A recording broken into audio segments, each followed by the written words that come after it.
Hello, everybody. I hope that you enjoyed Ursher and Alicia Keys. I actually have a confession, no pun intended. Y'all know that Ursher song? If you don't, do you even know Ursher? I'm just kidding. But seriously, I did not watch it. I didn't watch it, but the amount of messages I have gotten today and last night asking me if I was watching Ursher, I just felt so understood and cared for. So, anyways, all right, we just finished The Compound Effect book, which I'm pretty sure has landed on my list of top 10 books I think I've ever read. I loved it. I love a good habits book. And a habits book inspires me because it just goes to show that ordinary people do extraordinary things. Like, we look at extraordinary people and we think they're extraordinary. We think they must be something special. They must have done something special. They must have something that I am missing, or whatever we assume about extraordinary people who achieve things that most people never will. It's easy to make assumptions about those types of people. It's easy to feel intimidated by those types of people. But here's what I have learned, that extraordinary people, they become that way because of one thing and one thing only. I'm gonna tell you what it's not. When you are extraordinary, it is not because you're more intelligent than most people. As a matter of fact, most highly successful people have average IQs, and that is a fact. It is not the difference between ordinary people and extraordinary people is not their talent. Plenty of very talented people that do not become extraordinary, right? And plenty of people who don't have special talent who do become extraordinary. The difference between extraordinary and ordinary is not physical beauty, because do you know anybody who's extraordinary that's not physically attractive? Do you know anybody who is physically attractive that's not extraordinary, right? What about personality? Could that be the difference? Also, no, because I'm an introvert. I was shy. I've always been a stay-at-home mom, homeschooler, did not have people skills, didn't even realize that I needed people skills, right? Has nothing to do with personality, has everything to do with their habits. So your habits are determined in large part by your thoughts and beliefs. If you dwell on a thought long enough, it becomes a belief. That's because when you have these unintentional thoughts that pop into your mind, your brain is like, what you focus on expands. Your brain is going to look for evidence to support what you are thinking or what you want to believe. So you're going to find evidence to support those unintentional thoughts, and it's going to become a self-fulfilling prophecy because what you focus on expands. That's generally how it goes, unless you make a choice to choose your thoughts, which I highly recommend that you do that, because your philosophy about success in any endeavor, and I'm not just talking about business, this could apply to your fitness, it could apply to if you're a student, it applies to your schoolwork. If you're an athlete, it applies to your sport. If you are in business, it definitely applies there. It could apply to your parenting, your marriage, any area of your life, personal finance, any area where you want to be successful. Your philosophy about what it would take to be successful there is going to determine your attitude, and your attitude is going to determine your actions, and your actions will determine the results that you get, and the results that you get are going to determine what lifestyle you have. You can tell what your philosophy is by examining your thoughts in response to a situation. So imagine if your philosophy about your business was, it's all figure outable. How do you think that would show up in your attitude? Imagine if your philosophy was, massive success is determined by consistency with the right actions, and then evaluating what worked and what didn't, and then consistency with the right actions again, and then evaluating again what worked and what didn't, and then consistency with the right actions again, over and over and over until I produce the results that I want to the degree that I want. Imagine if that was your philosophy about the process of how you are going to achieve the success that you want. How would that philosophy show up in your attitude and in your actions? It would show up like you'd make a plan, you would execute the plan, you would review the plan, and you would do the whole thing over again. In other words, you'd put in the work if you truly believed that that was what it was going to take to be successful. Imagine if your philosophy was, when a machine breaks, it's not the machine that's broken, it's a component of the machine that's broken. And if you fix the broken component, the machine's going to operate as intended. If that was your philosophy and you were taking the right actions consistently, but not getting the results that you wanted or expected, how would you respond to that? If that was your philosophy, what do you think you would do? And how does that compare to what you tend to do normally? What does that tell you about your current philosophy? How does your philosophy normally show up in your attitude when you hit a challenge or you face some adversity in your business? What if your philosophy is that the successful people are the smartest people? Or you think that the most successful people are the smartest people, but you don't really feel smart. Or maybe you think the successful people are the most beautiful people, but you don't feel beautiful. Or the successful people are the most talented people, but you don't feel talented. When you hit adversity or things get hard, you're going to assume that you were not smart enough, beautiful enough, talented enough, outgoing enough, something enough, right? So for example, if I think that the people who create the best social media content are more talented than me, then what happens when I post for an entire week every day and get no engagement? What do you think that philosophy is going to lead to when I hit that bump in the road? All right, let's talk about the habits curve. So this is really how ordinary people become extraordinary. And I'm going to share my screen here. Can y'all see my remarkable screen? Can you see it looks like a whiteboard? Okay. All right. So the habits curve, it's always a J curve.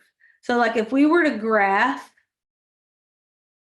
what success looks like, let's just say down here, this is actions that people take, and this is the results they get. What we want this graph to look like is this. We want it to be the more we take action, the more results we get. But that's not actually what the success curve or the habits curve looks like. It looks more like this. That's what it typically looks like. Okay. How I turn the page on this thing? Can y'all see that now? Is it blank? Y'all see a blank page? Okay, cool. All right, so here's the habits curve. That's what it looks like. So this is true for good habits, but it's also true for bad habits. So let's examine two possible people on these curves. One of them is on the good habits curve up here, and the other one is on the bad habits curve. Both of these people have habits, right? The person on the success curve has habits that feel uncomfortable. So they are consistently doing things that they don't like doing. They're consistently doing things they don't feel like doing, and they're consistently doing things that they don't want to do. The person on the failure curve, however, has habits that feel very comfortable. They consistently do what they want to do or what they feel like doing. So, for example, let's just use fitness. I feel like that's a great analogy always to what it takes to build this business is a fitness journey. Because if I'm up here, then, and I'm on a fitness journey, then, I'm going to exercise every day. I'm going to skip dessert. I'm going to maybe take in less than I am consuming, that I'm putting out as far as energy and my nutrition. So I might track my nutrition. I'm going to eat healthy. I'm going to skip dessert. I'm going to exercise. I'm going to track my nutrition. I'm going to eat healthy. I'm going to skip the dessert. I'm going to exercise. So like all of these habits, they eventually add up, right? And then eventually you get to where you want to go. Okay. So let's just talk about the person on the opposite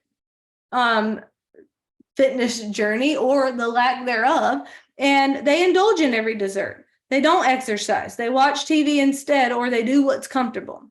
They eat whatever they want. They're not concerned about their health. They eat the dessert. They don't exercise. They eat what they want. They eat the dessert. They don't exercise. They eat what they want, right? So like you can see how all of these habits eventually they produce a result, right? Now, at first, these two people look very similar. They could start out with like similar body fat percentage, similar health, similar, body build, whatever, but their habits are going to produce a very different result long term, right? The thing about habits is that you don't see the results of them right away. If it's a good habit, it can take you months to see the fruit of it. If it's a bad habit, it will take months to see the consequences. So like if I eat a sleeve of Oreos one day, am I going to see, 5 pounds on the scale the next day? No. But if I were to do that every day for 6 months, I'm going to see a lot of extra pounds on my scale, right? But you can't, just because you don't see an immediate consequence, or if it's a good habit, the immediate fruit, it doesn't mean that the habit is not causing change, because it is. You just can't see it yet. It's kind of like a microwave popcorn effect. Like the popcorn, it's under heat and pressure. The heat and pressure is consistent, but do you see the same results consistently throughout the whole 2.5 minutes that it's in there? No. The heat and pressure builds, and then eventually all the popcorn pops at once within like the last 30 seconds, right? So that's kind of how habits work. Okay. So this also would apply if you want to be a good student or a failing student. The good student is going to have habits consistently that the failing student does not have, right? This one's going to study, this one's going to party, etc. You get the point. If you're an athlete, this one's practicing, maybe putting in extra practice outside of, team practice hours. This one is not. All right. So you can see how this would apply to business. This person is getting on the Zooms. They're reading the books. They're consistently talking to new people about their products or their business. They're learning skills like following up. They're facing rejection. They're learning how to overcome objections. They are learning leadership skills. Like they're doing things, okay, consistently. And this person might start out doing it consistently, but then they stop doing it consistently. Or instead of, when they're in their car, they're listening to music. This person's listening to personal development. Like this person is deciding that it's not worth their time or energy to get on the calls because they're tired at night, or this person's consistently making the sacrifice. This person's consistently showing up at events. This one has other things to do, right? So you can see how the habits build. All right. So as these people are taking their actions, they're going to be getting feedback. And so the people on the failure curve, they're going to actually get positive reinforcement.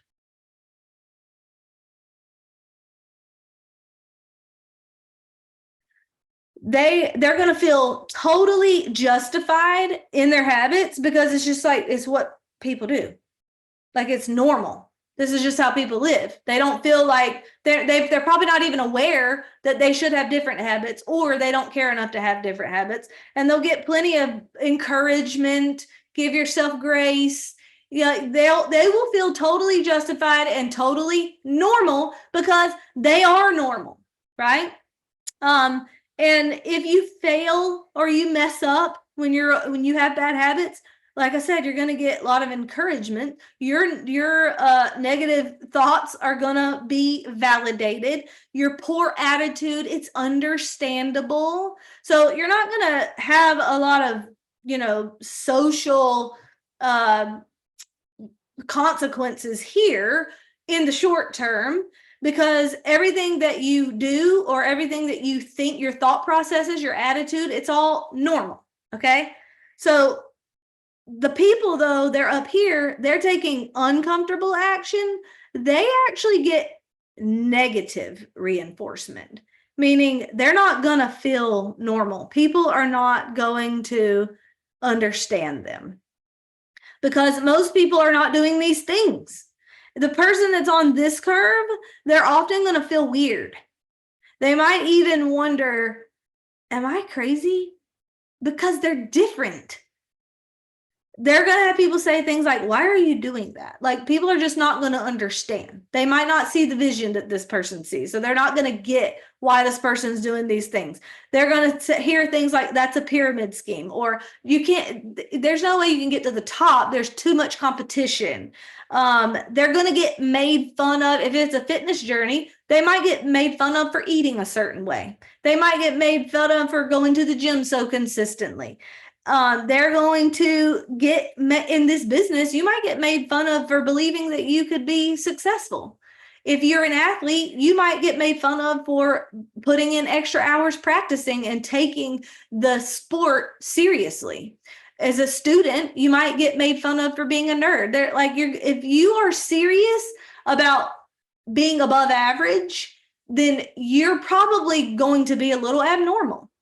And you just have to learn to be okay with that. Okay. The people who love you, they might even try to spare you the disappointment because they don't actually believe that you can do it, because they've never been able to achieve something like what you're trying to achieve. Maybe they don't even know anybody who has. And so they love you and they care about you, and they just want to protect you. Most of the negative voices and influences in your life are wrapped in loving words. They're not obviously negative. They're not like trying to purposely put you down, because their intent is good and they love you and they just want to protect you. But they will encourage you to just stay where you're at. Keep doing what you're doing. Be normal. And encouragement when you're not stretching yourself, or encouragement when you're not getting out of your comfort zone or pushing yourself, that's not actually serving you and not helping you get where you want to go. We all do need encouragement sometimes, but we also need people who are going to challenge us. Okay. So get yourself around people. If you want to be above average, if you want to be highly successful in whatever area of your life it is, whether it's this business or otherwise, get yourself around people who hold you accountable. And sometimes they can hold you accountable without even saying a word, just by being themselves. And you probably know exactly what I'm talking about. Some people just make you want to do better because you're going to feel ashamed if you don't. And they don't have to say a word. They're just doing what they do, but they make you want to level up. You need people in your circle like that, okay, who are going to like call you to higher standards, and they're not going to encourage you in your mediocrity or your bad habits or your bad attitude or negative thinking. You need people who challenge you if you want to be successful. All right, so let's talk about vision. The difference in vision between these two people is the failure curve. Their vision is right here. It's right here and right now. This is how they operate, right here. This person, their vision is over here. They value vision over the now.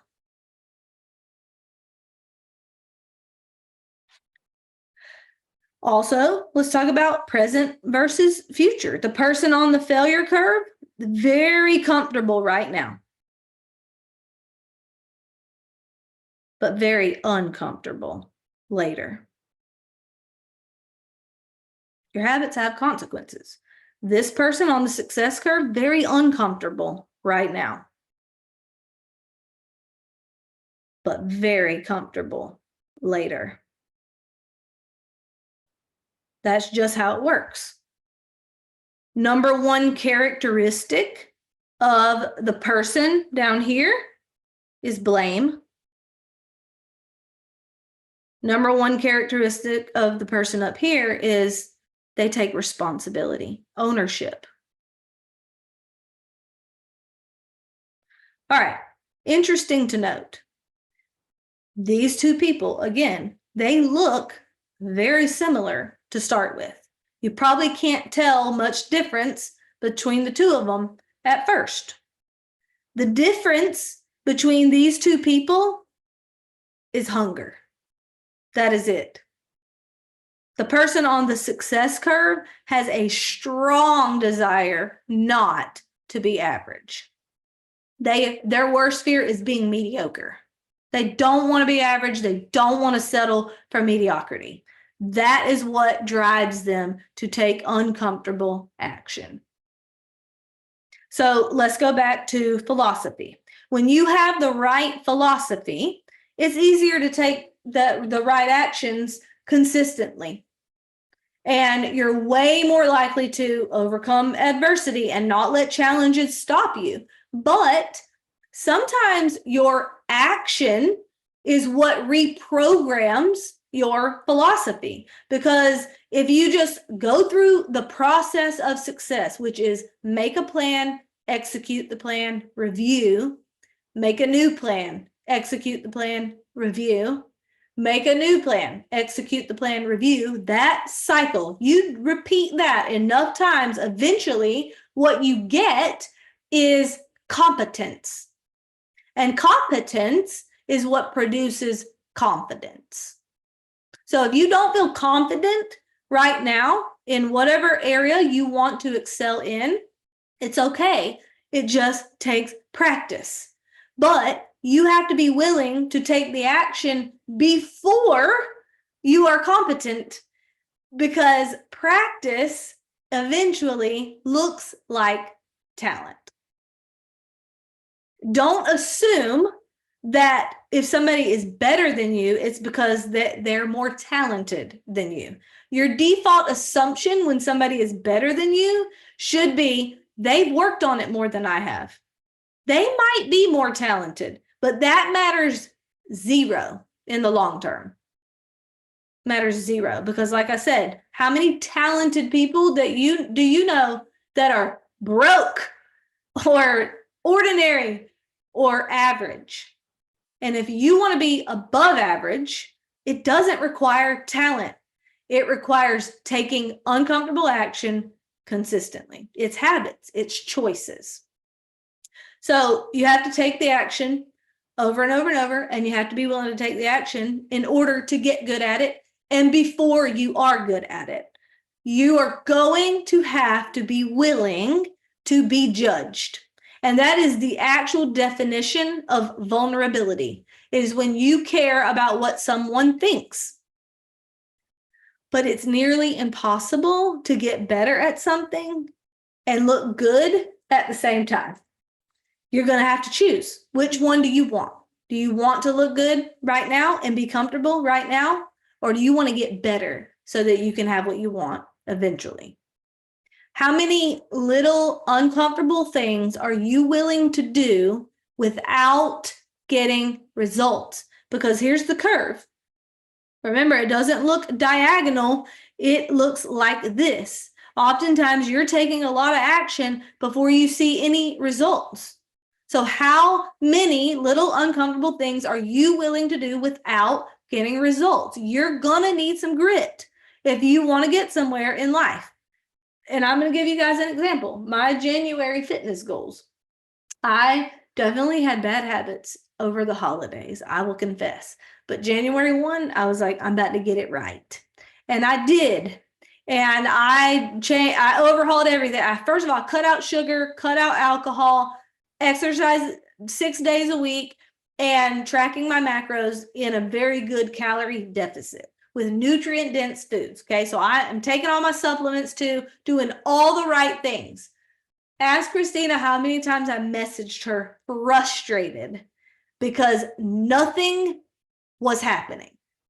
Frustrated and discouraged, even like feeling like, is this worth it? Am I doing it wrong? Do I have thyroid problems? So what is wrong with me, and just second guessing myself and having all kind of thoughts and feelings about the process and how I wasn't getting results. But week 3 of consistency with all of those things that I just listed, things started moving and I started seeing results. By the end of the month, I had lost like 5 pounds and I had actually dropped 3% in body fat, which was a big goal of mine.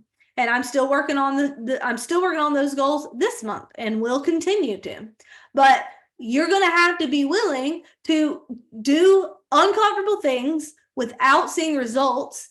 And you have to learn to discipline your disappointment in the process, because there's going to be disappointment. You're going to be taking action. You're going to feel like, I'm working hard. This isn't working. I don't know. Like I need to, something's wrong. This, the whole thing's broken. It's not working. I'm never going to get there. I can't do it. Right. If you want to be above average, you will have to learn to discipline your disappointment. What would it look like for you if you disciplined your disappointment? What do you normally tend to do when you feel disappointed? And what would it look like if you disciplined your disappointment? If you're not taking uncomfortable action every single day, you're probably not growing. That's a requirement. In order to grow, you have to get out of your comfort zone. You might be consistent with the right actions, but if you don't feel uncomfortable, you're probably just maintaining. And if you're not even being consistent, then you're probably going backwards. So what is the one thing that that if you fixed that component of your business machine, that your points would probably go up and your confidence with it? I want you to look for that uncomfortable thing and just commit to it. You're going to have to commit to it to get yourself on this success curve. If you want the results that most people don't have, which would be the definition of above average or with excellence, if you want to be a high performer, if you want to be a high earner, if you want to be a high achiever in whatever area, if you want results most people don't have, you're going to have to be willing to do things that most people are not willing to do. And then you are going to look back and you're going to say, it was worth it. And I'm so glad that I did it, because it's not just gonna, when you get there and you achieve that thing, you are going to be proud of your achievement and your accomplishment. But I think what you'll be most proud of is the person you've become. And that is what is going to make it worth it. It's going to be who you become in the process. All right. That is it, y'all. Let me stop sharing my screen. I just want to challenge you guys to determine what component of your processes needs to be refined. What skill do you need to learn? What do you need to do to get out of your comfort zone so that you can grow and get to the next level, so that you can look back a year from now, 5 years from now, 10 years from now, and believe that it was worth it. All right, y'all. Good night.